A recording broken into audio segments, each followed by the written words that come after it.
today we'll be talking about a couple of things. So one of the things is, why is shared book reading valuable for children? And you probably already know a lot about this, but we're hoping to add a little bit to that tonight. The other thing is understanding what a book reading interaction really is. I like to talk about it as a three-way interaction, and each part needs each other. So you have the book, you have the adult, and you have the child. And we'll be talking about what makes a good book reading session. So what we first did was actually we Googled pictures of what does parent-child book reading look like. And we wanted to ask you, what do you notice on all of these pictures? What stands out? What do you see? Happy, yeah. Together? Mm-hmm. Well, what we noticed was that the book reading all took place either on a couch or in bed. And all the pictures, they looked really happy, probably for the photographs as well. We also noticed that everyone looked really clean and it wasn't messy. No one was sitting on the floor or doing other things. But this means that, book reading doesn't always have to look like this. It doesn't have to be, a child sitting on your lap next to you. There's lots of different ways in which children can engage in reading. And we have a really good example of a very active toddler who's not sitting on a parent's lap, but is still really, really engaged. The other thing we noticed, so those are the first four images that came up on Google. Not a single one involved a young child. It was all, I would say, probably 6, 7, 8. And so what we wanted to talk about was also that there is no minimum age when you start reading to a child. But it just might look different. My name is Ollie. Depending on the age. I love to dance. I love to dance loudly. Boom, boom, boom, boom, boom, boom, boom. And I love to dance quietly. Tiptoe, tiptoe. I'll take it down and try and get the volume up a little bit for you. I love to dance like jelly and shake my wobbly belly. Wobble, wobble, wobble. I love to jump and roll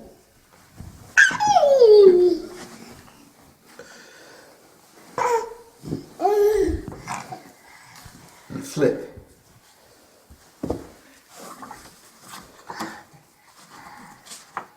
I love to twirl and hop, hop, hop, hop, hop, and skip, skip, skip, skip, skip, skip. I love to stomp down the path, stomp, stomp, stomp, stomp, stomp, stomp, stomp.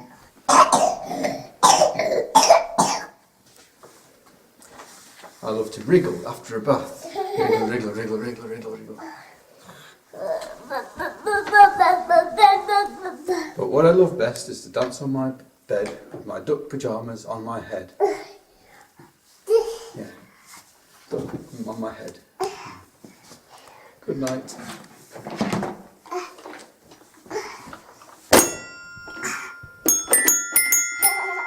That's a tune, I think.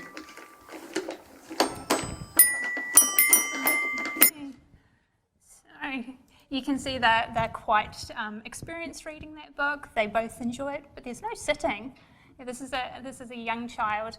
You're not going to get him sitting for very long. He did come back, this secure base, touch base, sit down briefly, but then got up and enjoyed that story together. Okay. So what I wanted to start with is actually thinking about why are we even talking about the under sixes? So a lot of people, when they're talking about the power of reading, they're talking about how you teach children to read. And we're not particularly talking about that. We're talking about how important those conversations are that you have with children around books. My primary focus as a researcher is on the infancy period. I'm interested in what happens at the very beginning of life because that's when the brain is most flexible, most responsive to environmental influences. It's not that experiences later on in life are not important. It's not that the infancy period is the only time we learn, but it's the time when brain development is most rapid. And this is just an example graph of the number of synapses that are in the brain.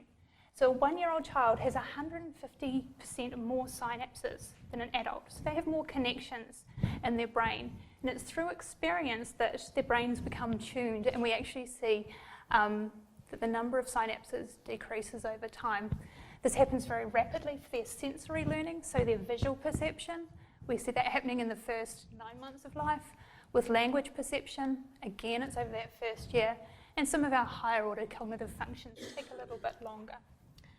So that's why we start saying, look, it's really important if you're reading to your child, do it as soon as possible. In fact, a lot of people start before the babies are even born, and I think we've been really successful in getting that message across to families.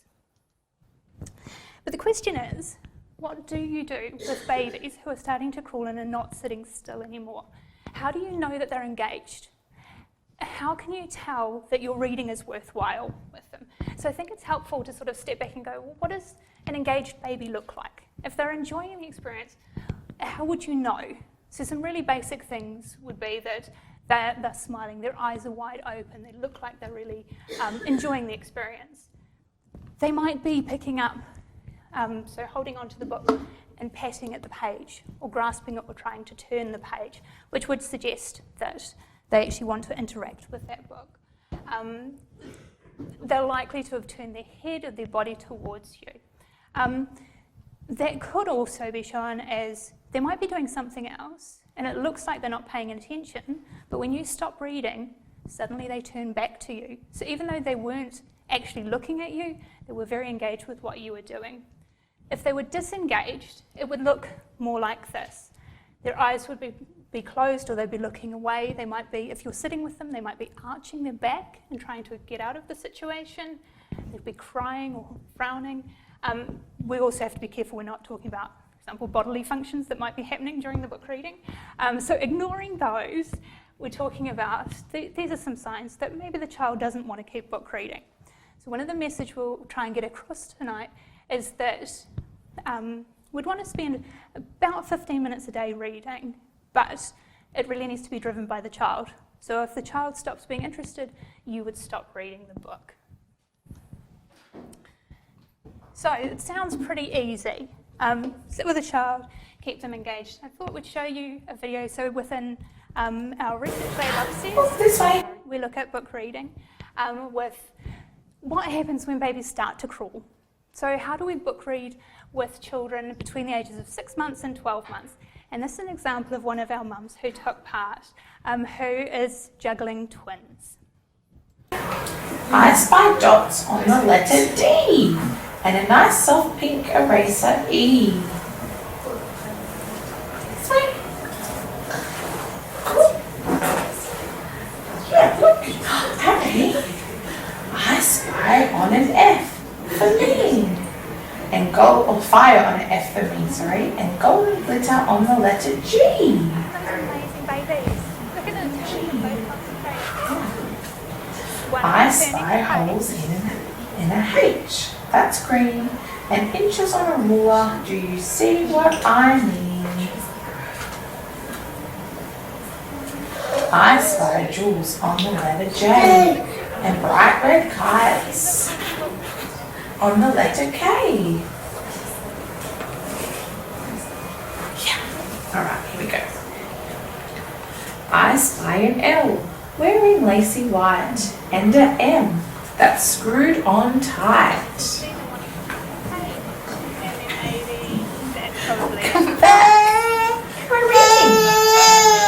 I spy an N with numbers 1 to 9 with an... That's just the one that we're using within the lab to make sure everyone's having the same experience. One of the things we want you to think about is that it's really about vocabulary, sharing a story. So we're not focusing so much on the book, but on the conversations that people have with their children while they're reading.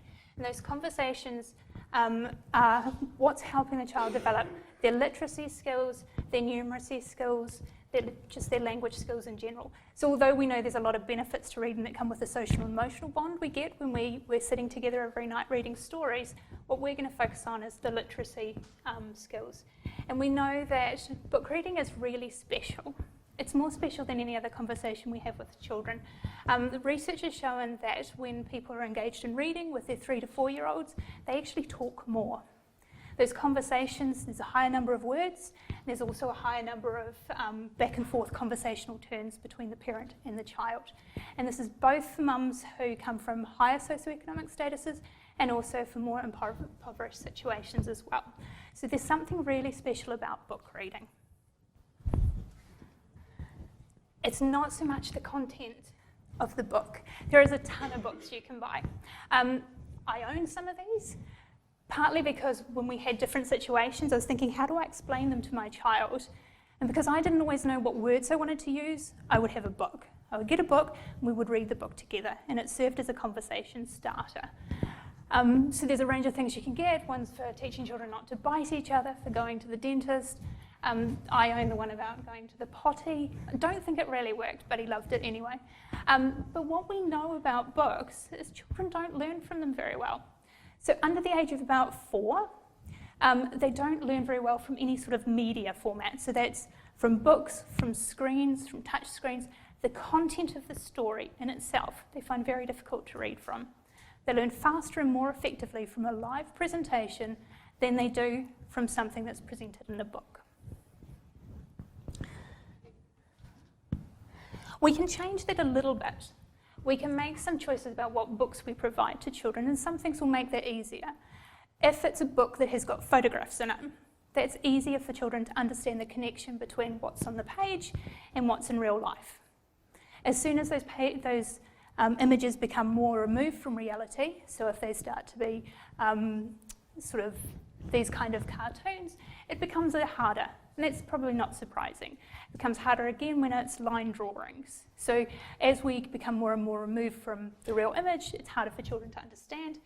Equally, if the language becomes more non-naturalistic, is that the way we're going to say it? So if you have scenarios where, for example, you're talking about the animal eating dinner, if it's images where it's, for example, the animal is out eating grass, that's much easier for the child to actually understand than if it's the animal's at the dinner table, because that's not real life. So that sort of story would be harder for the child to understand.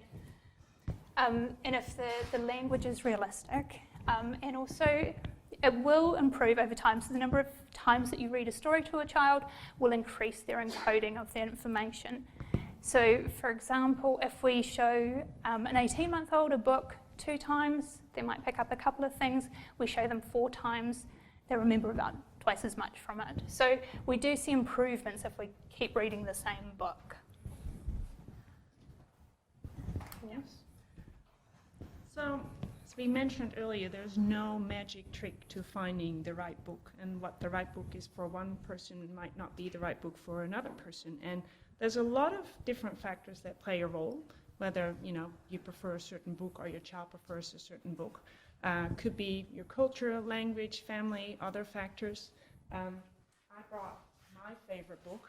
I couldn't find the smaller version, but this is very special to me. It's on, I'm Dutch, and this is on St. Nicholas, which is a celebration we celebrate on the 5th of December, so we don't really celebrate Christmas with presents, but we have this guy coming from Spain by boat with helpers. It's quite complicated.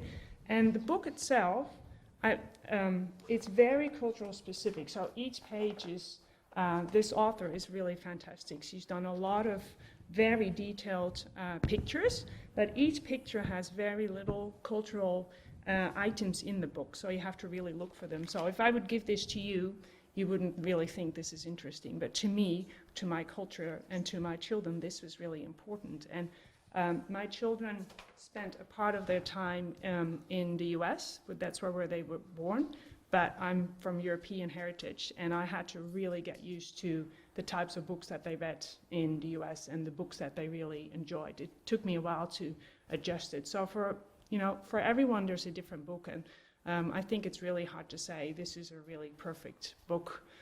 This is the book everyone should be reading. Even when you have the Children's Book Council Australia, often when I look on the site and see which books have won awards, there are often books that I think I've tried with children and they really didn't like them. So, and I also think that's because adults choose them and not children. So I think there's, it's just a way of trying to figure out what is the right book for you and for your child, or with whoever you are reading to. And preferences can change as well. Luckily, some children grow out of certain books that you might not particularly like. So, and so I saw that a couple of people brought in some books. Anyone want to share what their favorite book is, or the favorite book of their child? Yay! Oh, very good. Love that one. Tabby Mat with a busker's hat or something. Yeah. Oh, that's fantastic. I was going to bring Wombat Stew, but I was the one. What was it? Wombat Stew. Oh, Wombat Stew. Yeah. See, and I find that interesting because Jane and I are both not Australian, and we talked about that book, and we both don't like that book at all. So I feel a little bit embarrassed about saying that, but that was not a book. We both agree. We've tried, Yeah, but we both really, agree we're comfortable with Julia Yes. Donaldson. Yeah. But Yeah. no, we can't. We can't get. So everyone's preference is different. Yeah. I think that we both have experience with it as kids at Yeah. school as well. So it's And that probably makes it. Yeah. Yeah. Mine was more. I've got a 13-year-old, so I read that to her a lot. That was one of her favourites. Yeah. Yeah. Yeah. So. Have we got any Mem Fox lovers? Yeah. You don't? I don't like. Why's that? Where's the green sheet? I cannot stomach it. I am a librarian, and people hate me for saying it. And Oh, I think that's. I've hidden it in our house. Oh, I can understand. We Yeah, were I can talking that relate. this morning, Yeah. hiding books. I've done that. I used to work for a nonprofit literacy program, and we would often get people who self-published books. They would send them to us, asking them if they could please use them. Often they were not really high-quality books. So at one point we got, I'm not religious, but we got this book of princesses called Virtue and Chastity. And yeah, anyway, it was I did not like that book at all, so at one point I did hide it. And she said, I know we still have it, you never throw books away, so she did find it, but we got over it, luckily, after a while, because she recognized that, I really didn't really like the book very much, and she said, Mommy, you need to like the book as well, so that worked out okay. But, so there's lots of different factors that play a role in books. Mine is a New Zealand one, because that's where I'm from. Although I didn't actually know this one growing up, but to be honest, it's actually the one when I said to my son last night, what's your favourite book? This is the one he remembered, and he could recall the whole story. And it's just about a crazy grandmother who paints the shed and wears crazy clothes and wears bananas on her head, and he's remembered that. And the nice thing inside is it's actually to him from his cousin. It was her favourite book, and she's passed it along to him, which I think is really, really sweet. I also spent some time in America, so I have a lot of Sandra Boynton books. I hate this one. I'm not a dog person. You can see it's been well read. My son loved it, but I couldn't do the dogs. It's a counting book with lots of dog noises. I don't even know what the sounds are, but I had to read this a lot. So yeah, it's quite a mix of them. So one of the things that's great about books is that books tend to have far more complex language than when you have a conversation with someone. So if you just think about like describing the Gruffalo, I don't know how often you talk about your poisonous warts or your knobbly knees, but there's research out there saying that books have 50% more complex language than university students' conversations and primetime television. So don't know what that says about the university students, but it tells you that the language in books is quite complex, and that's one of the reasons why children can gain a lot of vocabulary from books. And different books also encourage different types of interaction. So you probably know these lift and flap books, which are great to grab attention as well, but it's not as great for children to kind of remember words or certain concepts because they're often distracted by the flaps. Rhyming books are really great, like think about Dr. Seuss or nursery rhymes for promoting phonological awareness, which is, knowing the sounds of the letters, which is a key to learning to read. And non-rhyming books are often great to have elaborate conversations about, what's going on, making predictions, referencing to certain things. And those are great things for children's oral language skills because they're quite demanding cognitive and language skills when you talk about things or relate things in the book to the child's own world as well. Okay.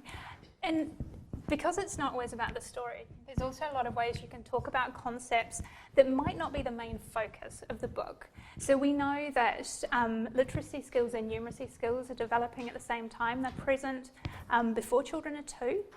So we have the ability to enhance those skills in children. And one of the things we can do is use books to do that. So we could be going to the library and we could be getting out books about our counting books, books about shapes or patterns, sizes, space or time. All of those are numeracy concepts that we might be wanting to develop. So that's fantastic. We can talk to our wonderful librarians and say, point me in the direction of our numeracy books. But that actually undersells the way we can use these stories. Any book can be used to have a numeracy conversation. Most of these books have page numbers on them, down the bottom. You can be counting the numbers. You can say, what comes next? What's the next number? We can talk about there's 15 pages. We could say, are we halfway through the book? Or how long is this chapter?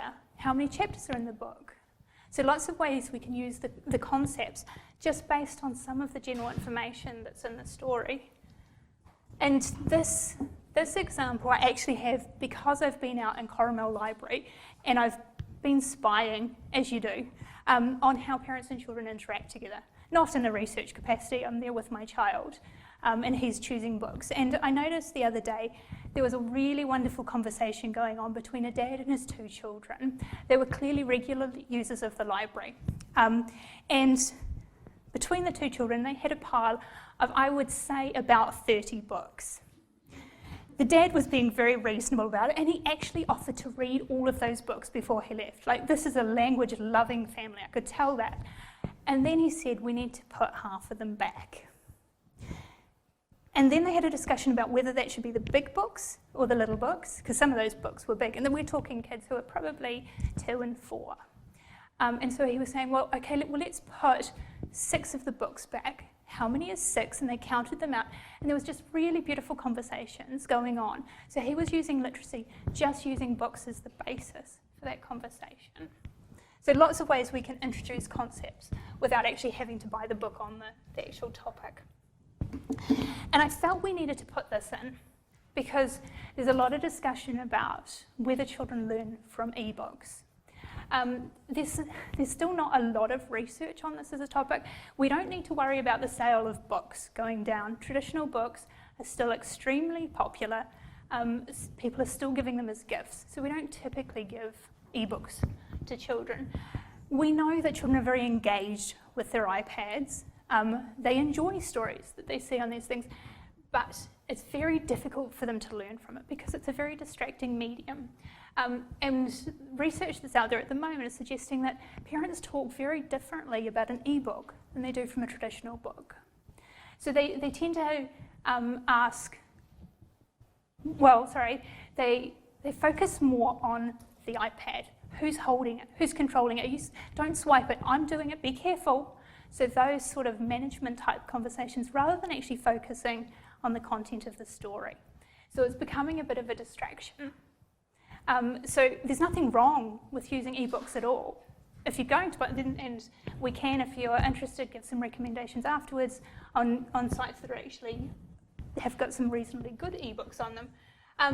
But you need to think, if that's what you're going to provide, you need to think, why is it better than a book? What's in it that would actually be adding to the story?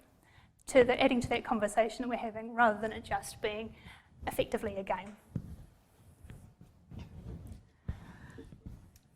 Reading styles. So there's lots of different ways of reading. I don't like to talk about quality of reading because that assumes that there are wrong and right ways to read. We do know from research that interactive reading is very beneficial for children. So with interactive, we often mean dialogic reading.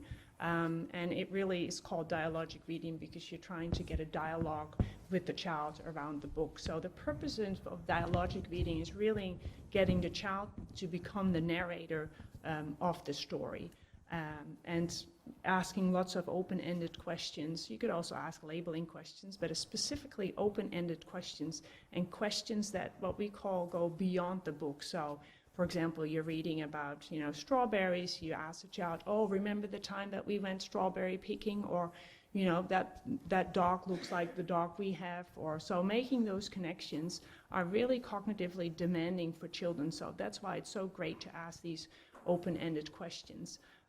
There is research showing that you can do this up to about age 4 or 5.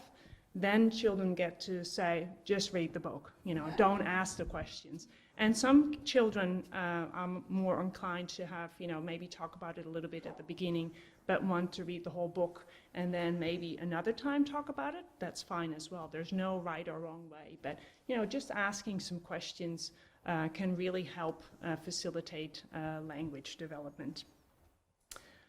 So what about reading with dad? So this is one of my key research areas. And in a longitudinal study I conducted in the US with 800 low-income fathers, we asked them about how often they read to their 2 and their 3-year-olds.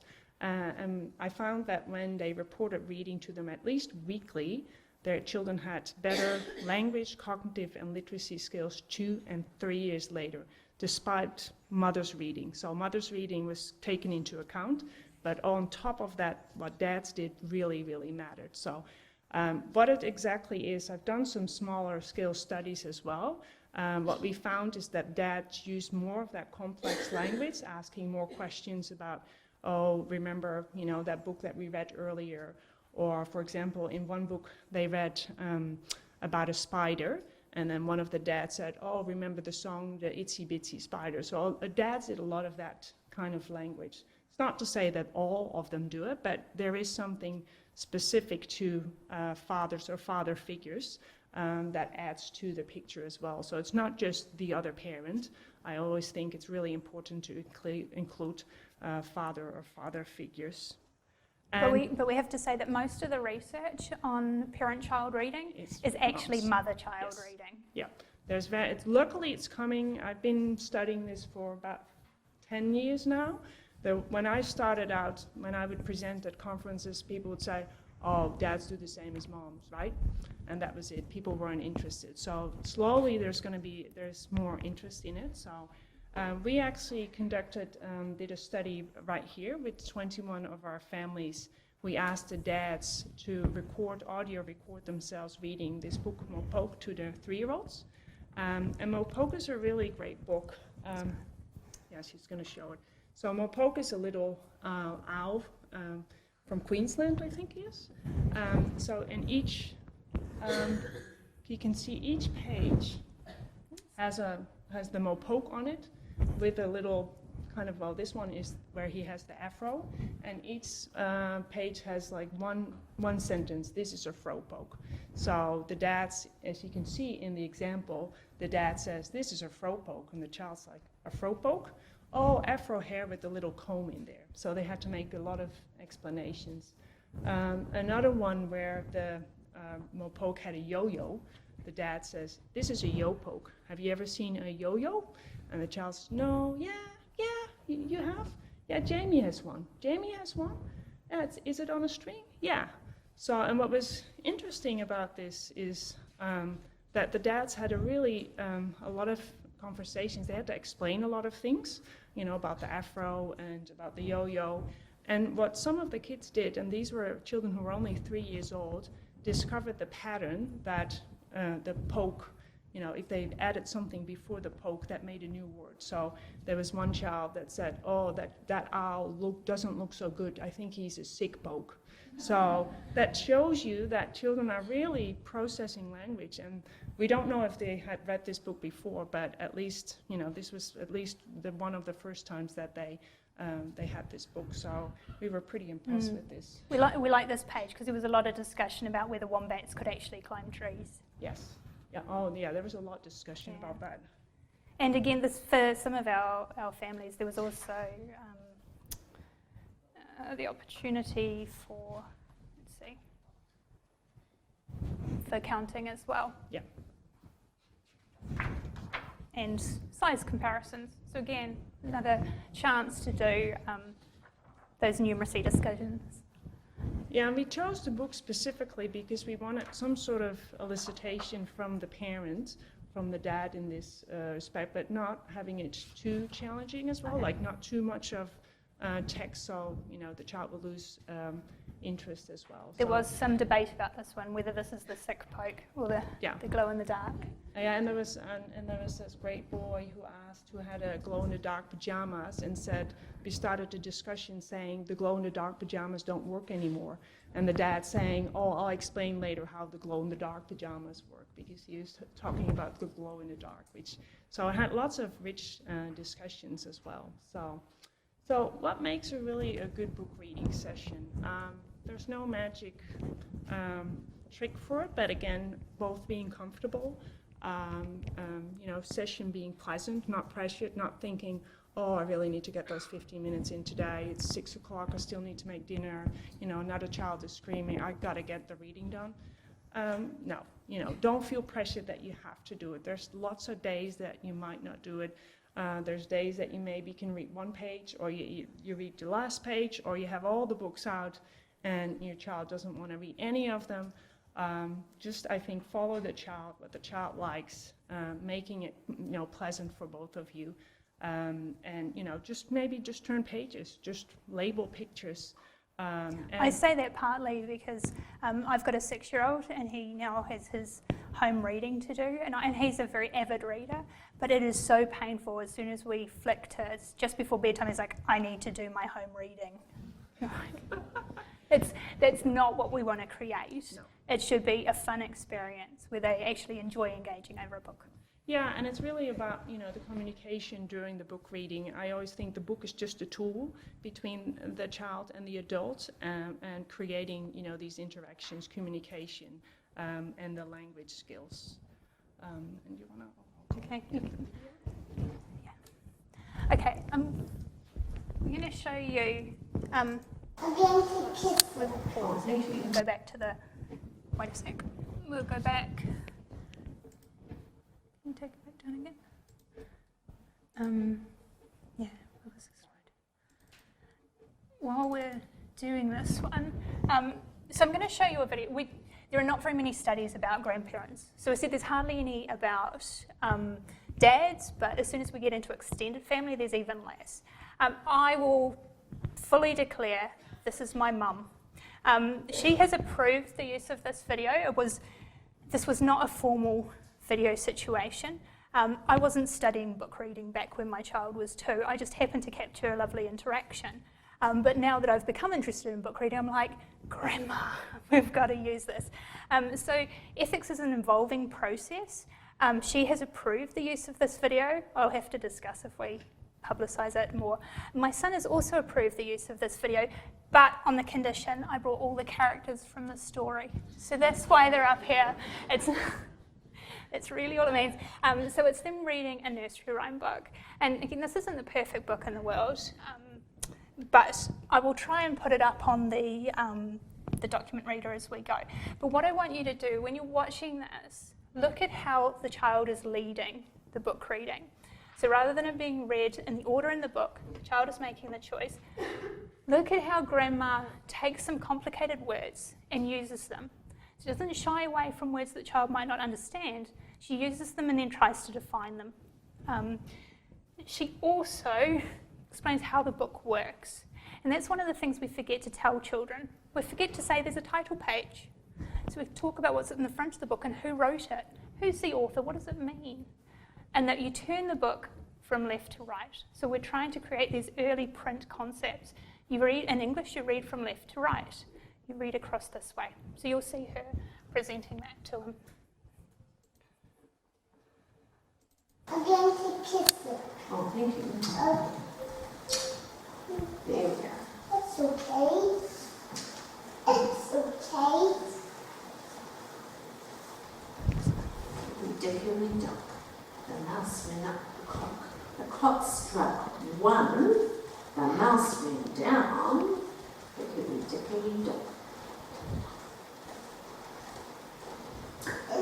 First is a sweet spider.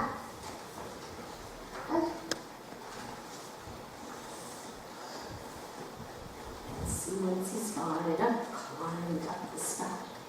Down came the rain and washed the spider out. Out came the sunshine and dried up all the rain. So Fancy spider climbed up the spout again. Well done. Well done. Well done, Grandma. Thank you very much. Oh, by the way, my son has an English accent. My husband is English and he was born in England. Don't be confused. 3, 4, 5, 6. 6 rhymes. They're on the front of the book. Grandma, I think that one. That one. That's Baba Lecture. We'll have to look. Can I read the words? I'm not calling the word. I'm just going to say Baba Lecture. It says nursery rhymes. That one. And it says retold by Sue Lockley. It's a person who wrote it. She's got the book, put more in the book. Yeah. That one. It says nursery rhymes, retold by Sue Lockley, illustrated, and it's the person who did the pictures is Sandra Evans. She did the pictures. No. So she did that picture. She did all the pictures. That one. Grandma, read that one. That one, there's no words there. I have to read these words. Can we read these words? It says, twinkle, twinkle, little star, how I wonder what you are. Up above the world so high, like a diamond. Gotta hold it up high. So it up high. Notice he's learning with his body as Like well. a So diamond she's in the there you go, sky. upwards. Twinkle, twinkle, little star, how I wonder what you are. First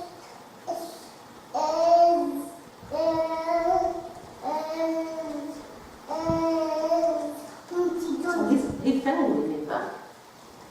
How? He fell. You found. Yep. They might have read it before. Come on. They used to get ready. He sat on the wall. Humpty Dumpty sat on the wall.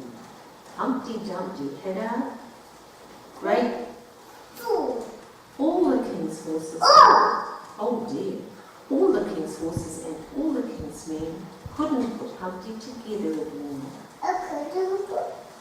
As Humpty Dumpty had up the wall, I need to pick one up. Need Yeah. to pick him up. Do you think he'll be alright? Yes.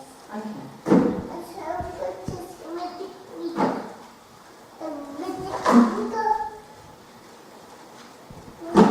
Which one do you want? Take read, take read on. Okay? No.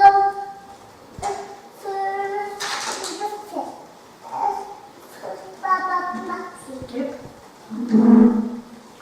Baba, black sheep. So he's moved off, but he's still very engaged. So she hasn't stopped. Baba, black sheep, have you any one?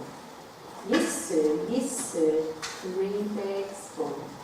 1 for the master, 1 for the dame, 1 for the little boy who lives down the See the lane. numeracy teaching coming in as well. You see his 1, 2, fingers. 3. Yeah. So I asked Grandma if it was okay to use that, and she said yes, of course. My mother is a teacher. Can you tell? Yeah. She's also, well, she has been a special needs teacher, so she is very familiar with reading. Her only concern was that she was not in her dressing gown. She said, anyone can watch it, that's fine, I don't need to see it. Please tell me I was wearing clothes and my hair was done. I said, you'll be fine, Mum, it's okay. The other thing is just talking about those finger puppets. And puppets can be a distraction from reading. In this case, they were used and kept them really engaged, but you will find sometimes the children start arguing over the puppets and they become more focused on playing with them rather than following the story or engaging in conversation. So you have to be careful how you integrate those. Oh, the character voices. Yeah, so, yeah, wait a sec, we've got a question. Yep. They did, yeah. This is a series I brought when we lived in the UK. There's also the Gingerbread Man, and comes with the full set of 6 characters. Sue, what's this down the front? Sue Lockie. Yeah. So this is the question about a year ago, we wrote an article in The Conversation about repeated book reading. The question we got all the time was about whether we could do character voices. Show of hands, who here can do the voices for stories? Oh, we've got some. And Yes. Elizabeth? Oh, me too. Yes, I love the dog book because I could do all kinds of different dogs, but you don't have to do the voices. You I really don't have can't to do the voices. And yeah, so I think whatever you're comfortable with is great. There's no child going to say, no, you can't read because you're not doing the voices. And if you do, you can sometimes make it up a little. But yeah, you don't have to do them. And as someone who can't do voices very well, I like to think it provides more cognitive challenge to my child because he can't tell when I'm switching between characters. I don't care whether that's true or not, that's the story I'm going to have. He's also old enough to have informed me, Mum, it's okay, you don't have to do the voices. So I figure we're doing all right. And some of the books aren't really appropriate. If you have so many characters, it's very hard to keep track of what you actually did. One of the other messages we want to bring home is reading can happen anywhere, anytime, any part of the day. Could be early in the morning, mealtime, part of playtime, just before nap time. Bath time is always a good one to sneak in some bath books. Bedtime as well, but there's no set time. You can do it anywhere, any time. And these days they have these fantastic books that you can attach to the pram, so you can have them with you at all the time. And I used to bring books with me in my purse all the time, so I had something if they got bored in the doctor's office or we were waiting in line, that I had something. And they knew that I would bring them, so they would ask for them as well. We do know from studies of infant development that the events that happen just before bedtime are particularly well remembered. And that's probably one of the reasons why that reading at bedtime is not just good for settling in and having a nice routine so that the children are familiar with what's going to happen next, but actually their brain is in a really good state for them to be taking that information in. But that doesn't mean it's the only time to read. And there's actually research showing that if families read earlier in the day, they're also likely to read later in the day as well. Yeah, and we have in our botanical gardens, there are 2 fantastic library boxes, these, that you can go and just get the books out. And we're hoping to get one outside here of the Discovery Space as well. So look out for the book. I don't know when it will be coming, but sometime probably We'll next get year. it here. Yes. Just because we think it's so important. So it's great that we've got lots of families who can put a book into their bags, but we also want to be providing for families who don't have that. So lots of places you can borrow books for free, you can take them for free from the library. Lots of restaurants or doctors' offices just have them that you can read while you're there as well.